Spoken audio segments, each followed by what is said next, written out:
Students, आज मैं आपको टर्गर प्रेशर, वॉल प्रेशर और डिफ्यूजन प्रेशर डेफिशिट के बारे में बताऊंगी। So first will take turgor pressure. What is turgor pressure? Turgor pressure जो है वो किसी भी एक सिस्टम है, किसी क्लोज सिस्टम में जब वाटर मॉलिक्यूल्स एंटर करते हैं तो एक प्रेशर डेवलप होता है, तो वो प्रेशर जो है वो टर्गर प्रेशर कहलाता है। जैसे कि फॉर एग्जांपल लिविंग सेल्स में जब वाटर मॉलिक्यूल्स एंटर करते हैं तो ये मॉलिक्यूल्स जो है वो सेल की वैक्यूल के अंदर जाते हैं, और इसके अंदर जो सेल सेप होता है, वैक्यूल के अंदर जो सेल सेप होता है, ये सेल सेप एक प्रेशर डेवलप करता है, और ये प्रेशर जो है वो किसके अगेंस्ट लगाते हैं? ये प्रेशर जो है वो प्लाज्मा मेम्ब्रेन, ये जो सेल वॉल है, दिस इज सेल वॉल, इस सेल वॉल के अगेंस्ट ये प्रेशर लगता है, तो that pressure is called as turgor pressure. Okay, the pressure which is exerted by the contents of the cell against the cell wall is called as turgor pressure. ये जो turgor pressure है, it is a hydrostatic pressure, एक hydrostatic pressure है, और इस turgor pressure की वजह से जो सेल है उसका साइज जो है वो मेंटेन रहता है। Due to this turgor pressure the size of the cell is maintained. It is also important, this turgor pressure is also important in the growth of the cell. It is important in the apical growth of root tips. This turgor pressure is also important in seed dispersal. एक plant है, उस plant के अंदर जो fruits हैं उनमें एक turgor pressure develop होता है, जिस की वजह से जो सीड्स हैं वो जर्किंग मूवमेंट के द्वारा दूर दूर तक फैल जाते हैं। The name of that plant is ecballium elaterium. तो इस प्लांट में जो फ्रूट्स हैं उनमें टर्गर प्रेशर डेवलप होता है, जिसकी वजह से सीड्स जो हैं दूर दूर तक डिस्पर्स होते हैं। ठीक है स्टूडेंट्स, तो आपको समझ में आ गया होगा कि what is turgor pressure. Turgor pressure, it is that hydrostatic pressure which is developed due to the entry of water molecules, and it is exerted against the cell wall by the contents of the cell. So this is all about turgor pressure. Now we come to wall pressure. What is wall pressure?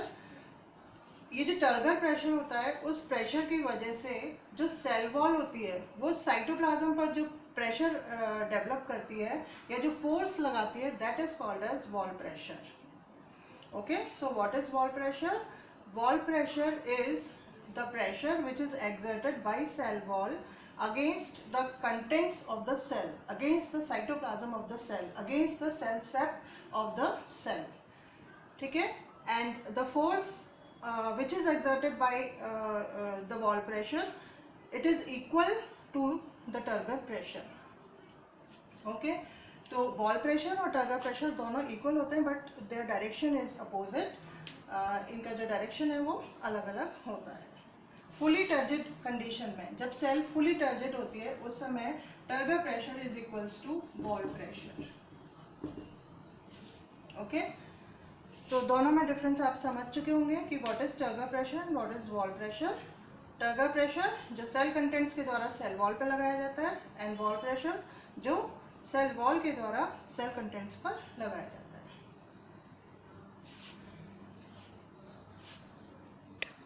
अब हम पढ़ेंगे diffusion pressure deficit. What is diffusion pressure deficit? इसको हम DPD से भी denote करते हैं। ये जो टर्म है डिफ्यूजन प्रेशर डेफिशिट, ये टर्म सबसे पहले 1938 में मेयर ने दी थी। साइंटिस्ट हैं मेयर, उन्होंने इस टर्म को यूज किया था। Now what is DPD? DPD पढ़ने से पहले हम ये देखेंगे what is diffusion pressure. Diffusion pressure क्या होता है? कि किसी भी सॉल्यूशन, किसी भी सॉल्वेंट की जो विसरित होने की, जो डिफ्यूज होने की क्षमता होती है, उस क्षमता को हम उसका डिफ्यूजन प्रेशर कहते हैं। So what is diffusion pressure? किसी भी सॉल्वेंट की, किसी भी सॉल्यूशन की जो विसरित होने की जो क्षमता होती है, दैट इज डीपी। तो जितना ज़्यादा डीपी होगा, जितना ज़्यादा डिफ्यूजन प्रेशर होगा, उतना ही उसकी डिफ्यूज होने की क्षमता होगी। अब इस सॉल्वेंट में यदि हम जो प्योर वाटर होता है, प्योर वाटर एक solvent, it is a solvent, और उसका जो डिफ्यूजन प्रेशर है वो सबसे ज़्यादा होता है। मैक्सिमम डिफ्यूजन प्रेशर जो है वो प्योर वाटर का होता है। अब इस प्योर वाटर में जैसे जैसे हम सॉल्यूट मिलाते जाते हैं, वैसे वैसे उसका डिफ्यूजन प्रेशर जो है वो कम होता जाता है, और उस कमी को हम कहते हैं diffusion pressure deficit. Deficit means कमी। तो डिफ्यूजन प्रेशर में सॉल्यूट मिलाने से सॉल्वेंट के अंदर जो डिफ्यूजन प्रेशर में जो कमी आई है, that is called as diffusion pressure deficit. तो जितना ज़्यादा डीपीडी होगा, उतना ज़्यादा वो पानी को एब्जॉर्ब करेगा, उतना ज़्यादा उस सॉल्यूशन के अंदर पानी डिफ्यूज होगा। तो डीपीडी क्या है? एक तरह से it is a pressure which attract water molecules, ठीक है। तो this is also called as suction pressure. DPD को हम सक्शन प्रेशर भी कहते हैं। अब इसकी डेफिनेशन हम देख लेते हैं कि किसी विलयन के विसरण दाब तथा उसके शुद्ध विलायक के विसरण दाब के, तो क्या है डेफिनेशन? मैं बता रही थी पिछले वीडियो में, वो कट हो गया। तो किसी विलयन के विसरण दाब तथा उसके शुद्ध विलायक के विसरण दाब का किसी निश्चित ताप व दाब पर जो अंतर होता है, उसको हम विसरण दाब न्यूनतम या डीपीडी, डिफ्यूजन प्रेशर डेफिशिट कहते हैं। ओके, विलयन मीन्स सॉल्यूशन और विलायक मीन्स सॉल्वेंट।